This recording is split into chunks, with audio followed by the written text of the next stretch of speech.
Ruto ameshikwa na uoga. Ruto is getting nervous. Ruto, breaking news.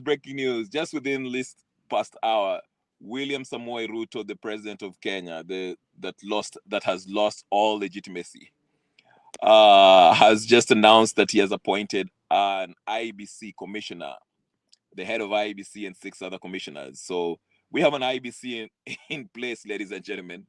What a timing! What a timing! This guy is nervous. He is, listen, this administration is just hanging by a thread. Listen, today, yesterday, the death of that young man, uh, Albert Ojwang, and also there was a gentleman who was shot dead in Nakuru. Actually, right now as we speak, today, there was protest in Nakuru, active protest.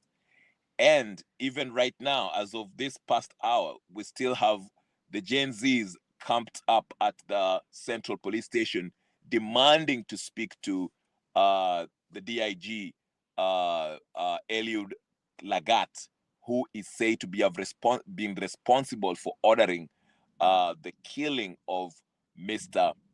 Albert Ojwang. So there was Mandamano in Nakuru, and also in Nairobi around the Central Police Station, people are also mandamanaring, okay? So this thing was kind of building up because these young folks are out there protesting, and it's kind of building up. This thing is building up steam. People are still upset about this. They're calling out the leaders. We saw Bensouda, that MP from Homa Bay, who tried to go up there and condole with the family, and the young folks, the Gen Z say, F off, get out of here, stop pretending. You waited a day to come here to pretend to win some browning points. And so they kicked her out and told her, get out of here. So this thing you can see, and there's talks of more Mandamano coming soon. And this thing is kind of like catching fire. This thing might go for a week, days, or whatever the case is. So here is Ruto, who hasn't even addressed this matter. Listen, the commander in chief, the head of state, is quietly talking about some nonsensical stuff about, he's sending I don't know how many thousands of kids outside the country to find jobs. What an absurd thing to say in a day when people are mourning. The focus is on the killings by the police. Okay, this guy is talking about Kazi Maju and all this nonsensical stuff that have no real impact on the people. So that's number one. And number two, also Murkomen hasn't even addressed the new the public too. Him as a CS of, I don't know, internal security or whatever the case is. He's been a CS of everything, including bullshit. So these guys are in panic mode. Ruto is in panic mode, and this government, this administration, I don't know, this thing, they might collapse even within a month. The way they're behaving, it just shows me that they're nervous. They don't know what to do. They don't have a plan, and a little more pressure. If the Gen Zs stick it out for a week or two with this protest, and if it just grows to be a countrywide protest, this government will fall. I'm telling you this. These guys are nervous. When I heard that breaking news about Ruto appointing this new IBC after all this time, when he has dragged his feet trying to delay, and all these court cases going to court and all this stuff, trying to drag the appointment of the IBC, now he just decides to mention this while the country, breaks the news. He decides to finally appoint this thing. We already know, listen, those Esogo, whatever the case is, the new commissioners, we know, we've already talked about the nature, the history, not the history, but the resume, the CVs of these commissioners that have been appointed. These are nothing but handpicked Ruto's friends or Raila's friends, and from this broad-based government. These are not people we should um, I thought the court will hold the proceedings. Absolutely. Yes. it should be in the courts, but they are breaking this news. The whole point of mentioning that he has appointed this news is to try to divert attention, the country's attention from what is happening now. Ndio maana unaona, I mean, karibu sana Shimariam, like, go ahead and like this video, ladies and gentlemen, brothers and sisters, friends, comrades. So wana announce hii IEBC, ati IEBC, Ruto amechagua IEBC kwa sababu wako na wasiwasi, wameshikwa na wasiwasi kwa sababu nchi nzima, si nchi nzima, lakini vijana nchini Nairobi, tuliona Nakuru na upande zingine za Kenya wameanza kusanyika wakisema kwamba wamechoka na polisi kuwaua. So wamejitokeza na wakasema hii kwa mwisho, na wanataka huyo Eliud Lagat ajitokeze na waeleze kinaga ubaga nini ilimfanya auwe nani Albert Ojwang. Alafu pia kulikuwa na kijana mwingine aliuliwa huko Nakuru, sijui alikuwa anaitwa Maina, I forgot his name. Alafu ilifanya maandamano ikaanza huko Nakuru. So this thing is kind of catching fire, and this thing, you know, there's also talks that tomorrow watu wanaendelea already, people are camped up central Nairobi central police station. Okay, so maybe most likely what has happened is Ruto has received intelligence that there's a possibility of the country going to a full-blown maandamano, okay? Not only against the police, against the finance bill, against the corruption, and against the killing of the youth, because this government keeps on killing the youth. Hao vijana ambao wana criticize the government, rightfully so. It is their civic duty to point out where the government is messing up. You cannot have a deputy inspector general committing atrocities just because he has been exposed for being part of a corruption scheme. Okay, so this is what's happening. Raila and Ruto will be in one bucket because the way Conman is silent about it, he knows. Yes, Raila, of course. Ndio maana uliona Raila hasn't come out publicly to address the nation. He just used his Twitter handler to write the normal nonsense that they usually write. Okay, uliona hata his minions from ODM. Wanga was the first one to say something. Actually, it was Otiende Amolo. Then it was karibu sana Frasi Rungu. Make sure you like the ninio. Uliona, the first person who actually says something from the ODM side was Otiende Amolo, and he received a backlash, a scathing response in his Twitter ninio handle. Then the second one was Gladys Wanga, who also received a pushback for his ninio matamshi yake. Okay, the third one was Kaluma. Okay, Kaluma was basically trolling people. Then Opio and I made a media round, went to Fix the Nation, and was talking nonsense as usual, as you'd expect. It was a half-ass apology or condoling with the family. He was talking about, let's wait till the full investigation has taken place. I also have to commend the police for a rapid ninio for looking into it. This is just a bunch of nonsense. Okay, so these guys are not endearing themselves with the public. Okay, even the people, the youth, the few youth that are speaking from the Luo Nyanza area are really are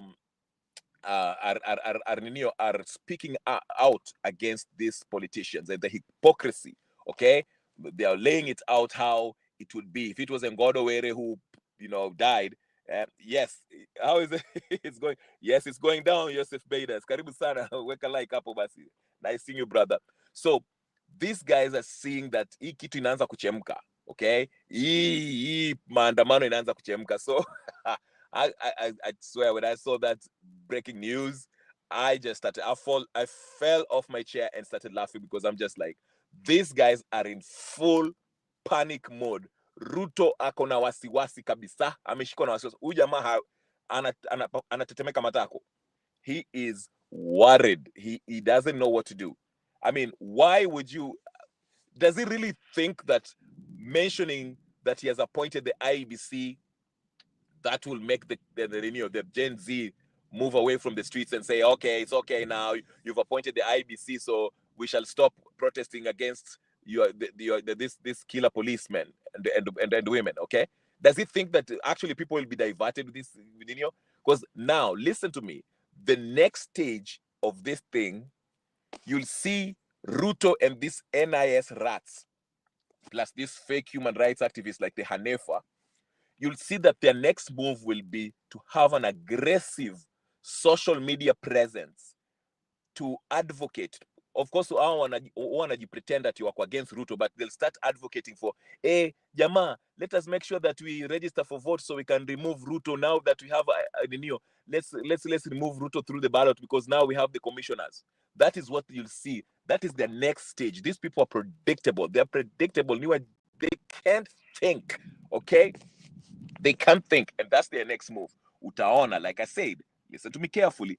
Now that Ruto has announced that he has appointed a new IEBC, okay, IEBC commissioners, okay, the next step is to use his NIS rats, paid bloggers, to have an aggressive campaign to try to persuade the Gen Zs to focus on the next election. At let's register to vote because tuachane na ninio, let's vote Ruto out in 2027, because the idea is to buy Ruto time.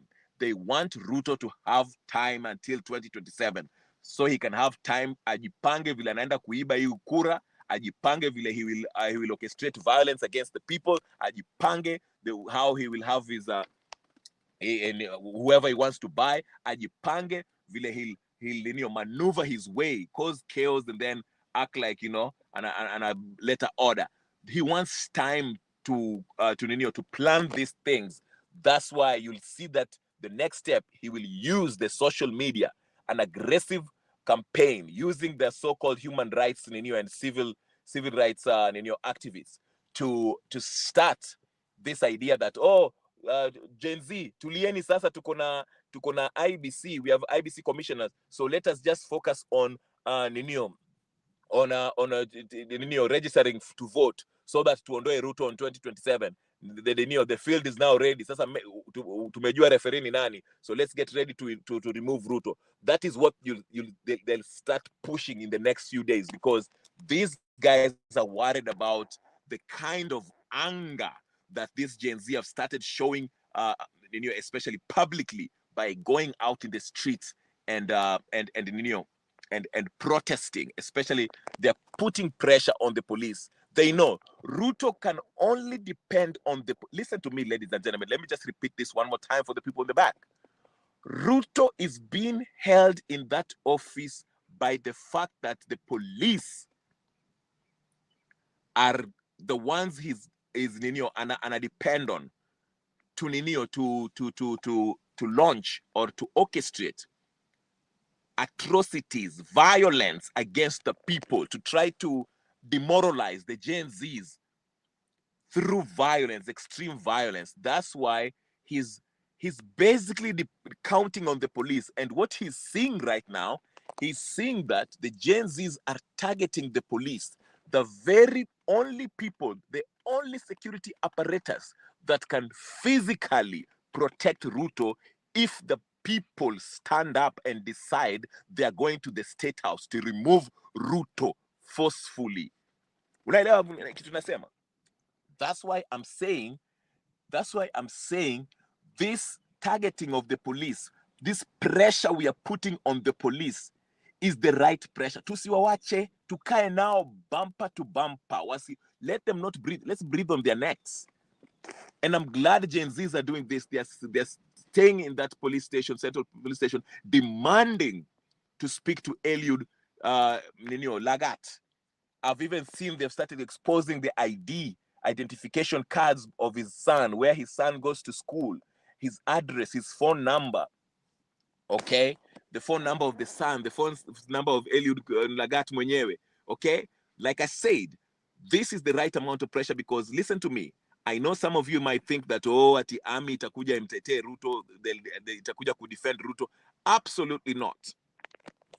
When people pour out in the streets in the thousands, hundreds of thousands, if not a million, hata kama ni Nairobi peke yake, if you have a million people, I mean, we saw that in 2017, vile watu wa ninio, when Raila, when Raila was forced to ninio, kuchukua kipao. You saw that. When people gathered in Nairobi in Uhuru Park, they were going to take out Uhuru Kenyatta that day. So usifikiri ati hiki tu mpaka ikuwe the whole country wide. It can be even only Nairobi. If the youth gather around na waseme a million people waende hapo police station, na wa demand wachome hiyo police station na waende kwa ninio state house waseme Ruto toka, Ruto will be left but ninio he'll have to leave. Because a million people, even 100,000, 200,000, if they gather around, kama vile uliona ninio last year 2025, the police were overwhelmed by the Gen Zs. Ndio maana watu waliingia bunge, walienda wakaleta sniper, waenda wakaleta sijui GSU. They were overpowered by the number of people who went there, and they successfully bomb rushed the parliamentary building. Wakaingia wakakula nyama, wakafanya vile wanafanya, wakachukua the mace. Okay, so what I'm saying is this: the reason why Ruto is nervous about the public, the people, the Gen Zs, the majority of Kenya, all generations, the pressure that they're putting on the police, the very security apparatus, the section of the security that they provide to Ruto, if that is crippled, if the people can cripple the police by demanding Eliud, the blood of Ninio, the blood of Eliud Lagat, Ruto will be left with two choices. He either turns to Lagat and fire him, which he'll find it very difficult because Lagat is his most trusted lieutenant in that police Ninio. Because apparently Lagat was responsible for that, whatever the atrocities that happened in Githurai. Remember that day in June 25th, 2024? Apparently Lagat was the head of that operation. Ile massacre ilifanyika Githurai. So Lagat is his most trusted lieutenant in the police force. Okay? So Ruto finds it very difficult to fire him, because he knows once he fires him, he has nobody he can trust up there. Now, if the police are overwhelmed, of course Ruto will try to go to the army. Now, you're being fooled by that BBC at the whole of army, at the army were the ones who are killing people. No. I told you it was a section. Ruto pinpointed a few elite members of the army to conduct this kind of atrocities, to shoot down people. Unanielewa? Ilikuwa si army yote. That's why I keep on stressing to you, if you remember that day when the army vile ilifika CBD Nairobi to confront the people, the army turned around and started chatting with the people, celebrating with the people, greeting people. In fact, the army escorted the people back home, and the army told the police to stop shooting at Ninio and armed civilians. It was the army who stopped the police from tuppering tear gas into residential places. It was the army who were greeting people, talking to people, saying they're on their side. Even people were saying, tuko na majeshi, hatuko na polisi, tuko na majeshi. Those army members that you see that were being portrayed by the BBC ati wameua watu were handpicked by Ruto. And the BBC, which is a government, it's a propaganda machine for the British Crown, and the British Crown owns Kenya, and the British Crown supports Ruto's presidency. They would like to strike fear in the hearts of the Gen Z, the people of Kenya. Ndio waogope waseme ati enyewe wakileta army itatumaliza. But the truth is, historically, in any popular revolution, when the army are called to intervene in a civilian matter where there is mass protest, the army always sides with the people. Because they understand, even in our constitution, it is the people that have the sovereign power. So if the people decide that the chief of armed forces, who has been given that authority by the people, if he loses that mandate, if he loses legitimacy with the people, then the army cannot take orders from him to do what? To harm the very people who are his bosses, his boss, who are the people, okay? The people have the sovereign authority, the final say, okay?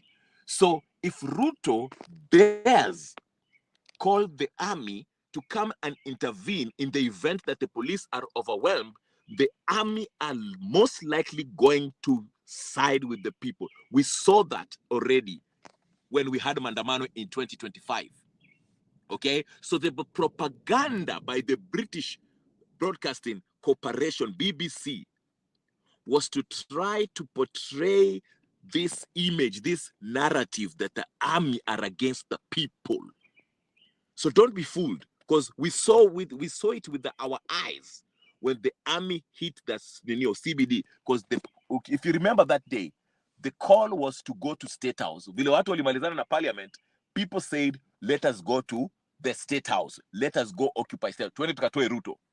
And Ruto, vile alisikia habari, akaita majeshi because the police were overwhelmed. Waliwacha bunduki wakakimbia. They could not kill everyone. Wakakimbia. So wile army wakakuja, army wakaanza kupiga story. Now I'll give you an example. Zimbabwe, I always tell you the Zimbabwe. How do you think Robert Mugabe left? Vile watu walienda huko nini Harare. People went to maandamano Harare. 1,000 upon 1,000 went to Harare, Zimbabwe, downtown. What did Mugabe do when the police were, ile police ambao he counseled, when the police were overwhelmed and they told him, hey, mheshimiwa tumeshindwa, hao watu ni wengi. What did he do? He called the army. Army showed up in the city of Harare with tanks and all those lorries and kadhalika. And guess what the army did? The army generals started greeting the people, and then in turn went inside the State House of Harare and told the head of Mugabe, the people have decided mpaka utoke, and Mugabe had to leave. Okay, the same thing with Bangladesh. When the police in Bangladesh, when the people went there and wakaenda take over from that presidential palace, that prime minister at the time, the lady, told the army to take care of this situation because the police were overwhelmed. The police ran out of bullets. They went days without eating. They were tired. Hawajalala, wakakimbia. So some of them even took off wakatoa uniform, wakajoin watu. Okay, and when they brought the army wakaenda wakajoin watu, wakaambia prime minister, watu wameamua mpaka utoke. So tunakupatia 45 hours, upange mzigo yako, ndege ndio hiyo tutakupatia, tumekupatia helicopter, look for a place to end at. Look for anywhere in the world.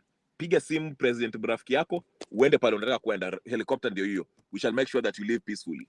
And that's what they did. Ndio maana nasema the reason why Ruto has announced today that he has appointed the IEBC, it is a diversionary tactic to try to slow down or to take the attention and focus away from the maandamano against the police for the killings of all these young folks, Gen Zs, that have lost their lives. Because anaona kama hii kitu inachemka and might result into him being removed in power. It might result to a popular revolution. So katika ile harakati yake ya kuwa mwoga na kutetemeka, amepaparika, decide achukue aninio announce ati amechagua IEBC, cause before that alikuwa anajaribu kudelay to buy himself time, ana delay, lakini ameona temperature imerise sana. You know, this was happening in Togo too. Togo and that general in Guinea ambaye alichukua watu walikuwa wanamwambia wewe ulisema utashikilia hii kiti for 6 months then tutakuwa na uchaguzi. Mbona hatuna uchaguzi? He kept on postponing, they kept on postponing those uchaguzi. Then the people wakatoka wakasema no, mpaka tukua na election, tunakupatia 72 hours utukua na election ama announce when are we going to have election. Akakimbia haraka akaambia news, hey, we shall have election on these days. The same thing is happening with Ruto. He has been postponing this IEBC thing. Alikuwa anajaribu ile njia ya postpone the election, because his argument was ati unajua by law the IEBC should be ready 2 years before the election day, election year, the year of election. They should be ready by then. Okay, lakini alikuwa anataka delay hivi, but this issue of brutality against police imekasirisha watu, and he has most likely received intelligence that the people of Kenya are so mad and they're about to hit the streets in numbers, and Mr. President, they might come kukutoa katika ikulu, wanaweza kujuia huko ikulu. So Ruto akaangalia hivi akaona, you know what, these people are angry at the police, and the police are the only independent, so-called independent forces that are actually protecting me, because nikiita majeshi will side with the people. Unaona, na hata nikiita masniper wa kutoka majeshi ambao walikuwa naua watu ile siku, they are not enough, they don't have enough bullets to baliza jenzi wote, kwa sababu majenzi wamejitokeza, wamesema kama ni kukufa Eliud mpaka kuja address watu. You understand what I'm saying? Plika kauru na kuona hapo, hebu weka like hapo, okay? So this is a panic move by William Samoei Ruto. Pressure iende increase, tafadhali. Maandamano. Niliwaambia popular revolution is the only way you can talk. Ruto ameogopa popular revolution. Ndio maana he would rather opt for these elections, kwa sababu elections ni kitu anaweza akacontrol. Because remember, wacha nikwambie kitu, this is my point. Unajua ni an election, he can have an illegitimate elections, but he can declare himself as president na ashikilia hapo na nguvu. Vile unaona sinani alifanya hivyo. Sin Kenyatta did that in 2017. Kibaki sinalifanya hivyo 2007. Because Ruto is banking on one thing. This is what he's banking on. Twende election, aibe kura na mtajua ati ameiba, na amejua ati mmejua ati ameiba. Lakini what he's banking on, he's banking for chaos after elections.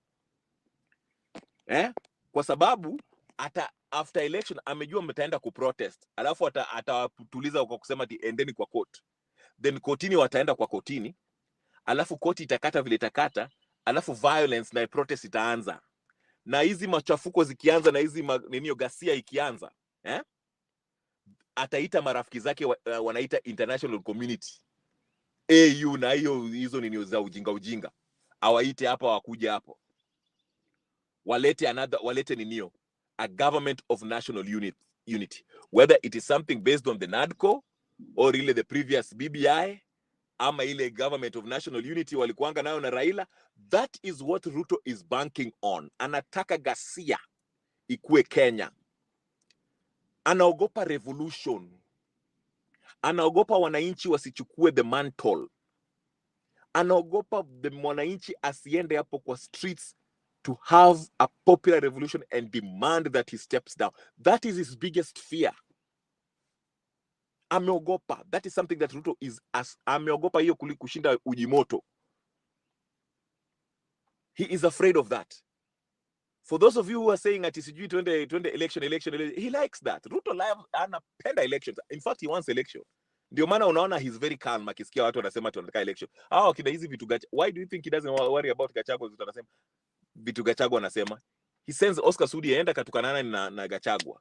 He's not worried because plan yake ni ya kwamba aibe kura 2027 tukifika huko, ama hata kama ni next year, alafu tukuwe na mizozo ifanyike, then he will bring his international friends wakuja watulize maneno, so that we can have a broad-based government ikwaye official. Tena hiyo recommendation by this international body itakuwa, hii broad-based itakuwa enshrined in the constitution, itakuwa included. Watasema wacheni tukwaye na referendum ndio ikwaye adopted in our constitution, okay, so that hii broad-based ikwaye officially, kila mtu apate piece ya nyama. Hao wakina Gachagua wapewe sijui deputy president, sijui Raila akwaye prime minister, Musalia Mudavadi akwaye sijui nini. That is what he's banking on. That's why he wants elections. Ndio maana umeona ametetemeka, kwa sababu amepata habari from his intelligence community, wamemwambia hii maandamano can go, hii kitu inaweza ku burst very quickly. The volcano might erupt very quickly, and you will have no control of it. Raia wakiamua wanaenda kwa streets to demand justice for that young man that was shot in Nakuru, and that young man who was taken from Homa Bay to Nairobi to be killed in the Central Police Station, and all the young folks that have been killed from Rex na Nani, Baby Pendo na wale watu wote. My friend, you are culminate into a nationwide protest, popular protest. It might metastasize into a popular revolution that you will have no control over, Ruto. Even Raila won't save you, because Raila officially ameingia huko na amekuwa useless. He's been useless for a long time. So watakufieka wewe, Raila na kila mtu ambaye kwa serikali na wanasiasa wote, and you will have no control over it, Ruto. And even the army will not side with you.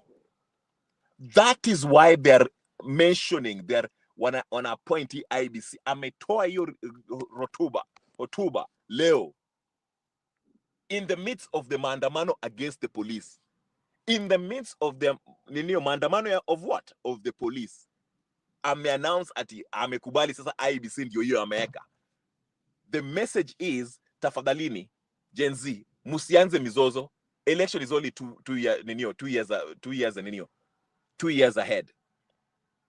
So mutulie, chukweni tu hizo ma voting cards, munipatie ni tu mpaka 2027, so that he can have time to choreograph the next elections, vile atai maneuver, I manipulate, so he can be declared the winner. Na mkianze vita, amejua vile atadili na nyinyi then. But as of now, he's not ready for. Unajua, the most difficult thing to stop, difficult thing to stop as a government is a popular revolution by the people. Hiyo ni kitu watu hawawezangi kustop. Haijalishi ni government gani. Watu wakiamua wamejitolea, wameenda kwa nini? Wameenda kwa barabara na wamesema enough is enough. Boss, there's no army in the world that can stop the people. Watu milioni moja waende hata ikuwa tu Nairobi CBD na waseme wanaenda Ikulu, State House. Hakuna kitu Ruto anaweza kufanya. Hata Raila hawezi kufanya kitu na hiyo ODM yao. In fact, very soon, let me tell you, if the Gen Zs keep on putting pressure on the police, utaona watu wazimio wataanza kugeuka. Kwa sababu these are opportunists. These people are opportunists. Wakiona sasa wameanza, hata hao pia wanatagetiwa, wako on the wrong side of history. Hata hao utaona itaanza na Safuna. Umeona Babu Owino ameanza kuongea, alafu utaanza kuona wakina Wanga utaanza kusema the police should do this. This broad-based government, we are not even in this government, we don't want this government we thought we are going to fix it, but this government is not listening to us. Na before you know it, watageuka Ruto, kwa sababu the pressure in increase. Unaelewa? Anyway, guys, do me a favor. I just wanted a short one. This is breaking news. Ruto has appointed the IEBC 6 commissioners and 6 commissioners, whatever the head commissioner, chief commissioner, whatever the case is. You go look at the news. I don't even know their names. I don't care about their names, because these are Ruto and Raila stooges. It's a game. This is a psyop. This is designed to divert attention from the potential nationwide protest against the youth being killed by the police. And I'm glad the youth are standing up for themselves and are demanding answers directly. They want the head of Eliud Lagat. Ladies and gentlemen, brothers and sisters, take a minute and subscribe to the channel, like, share, comment, and do all the good stuff. I'll see you guys later. Peace and blessings, and I'm out. Peace.